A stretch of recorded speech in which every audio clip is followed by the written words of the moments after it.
Hey there, welcome back to High Infidelity, the best channel for cheating stories. Like and subscribe to channel for more spicy stories. Now, let's get into today's story video. Went through wife's phone as I had a suspicion, and I was right. It's my birthday too, BTW. I never expected to be blogging here, yet here I am.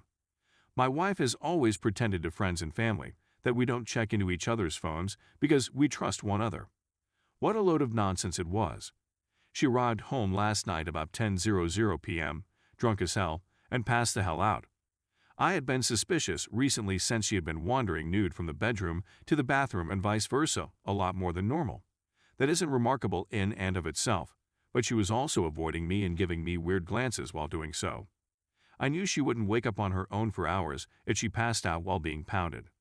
I took advantage of the chance to say forget it and scratch this itch that had been gnawing at me, so I swiped her phone from her bag.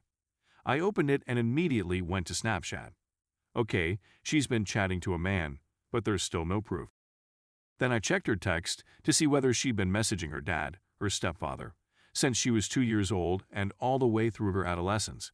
He's been known to demand nudity from her in exchange for money, and she's been known to agree, although this was before I knew her. All texts were erased from 1:24 p.m. that day to 10:00 p.m. that night. At 1:24 p.m., her dad texted her, "Dang, seems like it's ready for Junior." Then she texted him, "Yes it is," to which he replied, "Well, I'm going to have to go rub one out." The remainder of the texts were her drunken pleas for money since she had racked up a $300 tab at the unofficial Christmas party. This didn't seem right, so I went to her photographs and found nothing until I went to deleted pictures. At 1:22 p.m., I noticed a photo of her on our sofa flashing her. I was just in the next room. Pretend it's not true, say it didn't happen, just to discover it's worse. Every day for the previous 30 days, I saw many graphic photos of her. The deleted file only holds pictures for 30 days. Keep in mind that I haven't gotten images from her in months, and when I have, they have never been as graphic as these. Then I noticed 2 naked photos of a man our age who lives in our area, as well as 2 naked photos of her shot about the same time. I knew his girlfriend, but not him, so I quickly sent his images to her and informed her what had transpired. I snapped photographs of everything, and I mean everything, on my phone and proceeded to face my wife with her phone. She was mumbling and denying everything, but as she was denying, she was simultaneously removing evidence from her phone. I went from our home to my mother's house, which is on the same land. I spent my day playing with our 3-year-old daughter, fretting about what was going to happen, until I received a text from my wife at 2 a.m., just after my daughter had gone to sleep. Yes, my daughter has a messed up sleeping pattern, and yes, we're working on it.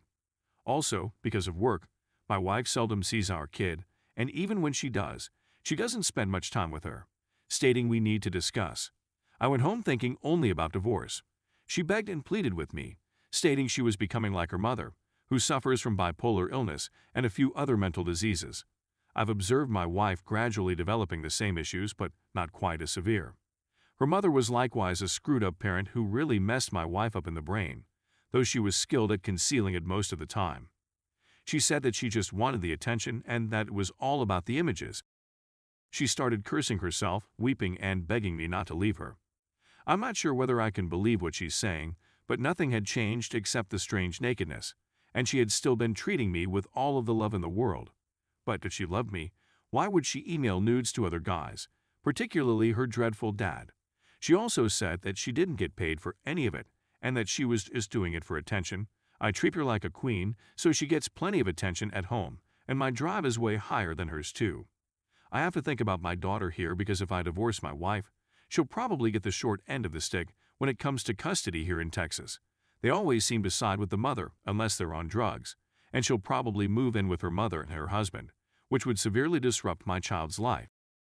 Also, her dad owns her mom's/home, husband's, and he put it a rule years ago that I'm not permitted over there under any circumstances, since he was envious and wanted her, or he would force them out. I know she loves me, and I can see she's sincere in her apologies, but I can't guarantee she won't do it again. I had her block her dad and the boy, and made it clear that if she ever contacted either of them again or sent nudes to another guy, I'd file for divorce right away. She thinks I'm giving her another opportunity. I discovered her doing similar shady like 2 months into our relationship before we were married, but I'm still on the fence about it all and don't know what to do. My primary worry here is my kid. Furthermore, we both have solid jobs, so money isn't a problem. I've done nothing except adore her, and I've been hoping for the same for a long time. So here we are at 11 a.m., practically on my birthday, and I couldn't sleep the night before, so I'm still up and have been for almost 24 hours. I'm not exhausted either. I simply can't sleep any longer. She didn't sleep either after our conversation, and I can see it's upsetting her. Yet, it didn't stop her from going to have her hair done. I'd want to wish you a very happy birthday. Sorry for the lengthy article. There's a lot to untangle here, and there's a lot more to this, but I'm not writing a book here. Story 2. It's been 4 months since she cheated on me and I left 2 weeks ago. 14 years down the drain in 14 minutes. To cut a long tale short, I discovered her cheating. I thought she was remorseful, but she continued gaslighting me after I returned 3 times. I moved out of the home 2 weeks ago, filed for divorce, and worked out a visitation schedule with the kids. Because of her continuous lying and continual going out, I'm very confident she's a narcissist. I'm very confident I'm doing the correct thing for our kids because I'd rather see them happy than see the best version of myself for them. It's even gotten to the point where I can't focus at work. She still attempts to seek for my assistance or sends me letters saying how much she misses her family. I'm quite sure it's simply a hoovering technique, but I'm supposed to hold my ground, right? I never imagined I'd find myself in this circumstance. She had been married for 10 years and had let it all go, but she is still trying to hold on since I was the one who brought the bread home. Is this a mistake? Update. She's been served, but she's still making small chat with me. She's telling me she's not ready for all of this. She continues to lie, claiming that the person who served her was unpleasant and tossed it in the receptionist's lap. I watched a video, and it was nothing like that. She's also checking to see whether I'm chatting to another lady. As in, also, should I continue to pay for the utilities where she is staying?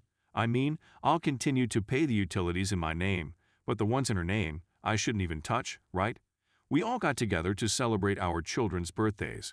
It was probably a mistake, but I was there for our daughter. She continues to say the same things. I don't recall the night those events occurred, but everything I've been telling you is true. I'm sorry for what I've done and really regret it. She has been pleading with me for assistance ever since. Please have a look at the automobile, or is it for the sake of our children's safety? I'm attempting to include the children in this. The smear campaign has resumed, and she, of course, is telling everyone that she did nothing wrong and that what I'm doing is unfair.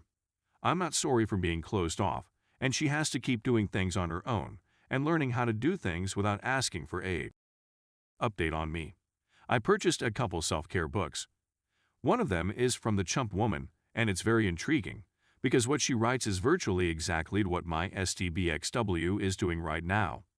As a result, I did not celebrate Thanksgiving with my family. I've been experimenting with no touch. It doesn't work for her. She arrives late to pick up the kids, and shortly after, I get served with response papers from a mutual acquaintance. Not so mutual. In any case, she's attempting to press my button by telling me not to be bitter. I'm not angry. I'd even thank them for the response documents.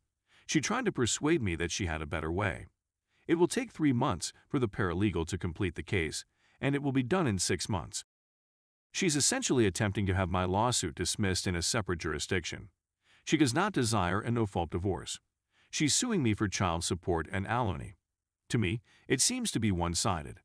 Attempting to frighten me. They like making things difficult for guys who just want to move on and be present for their children.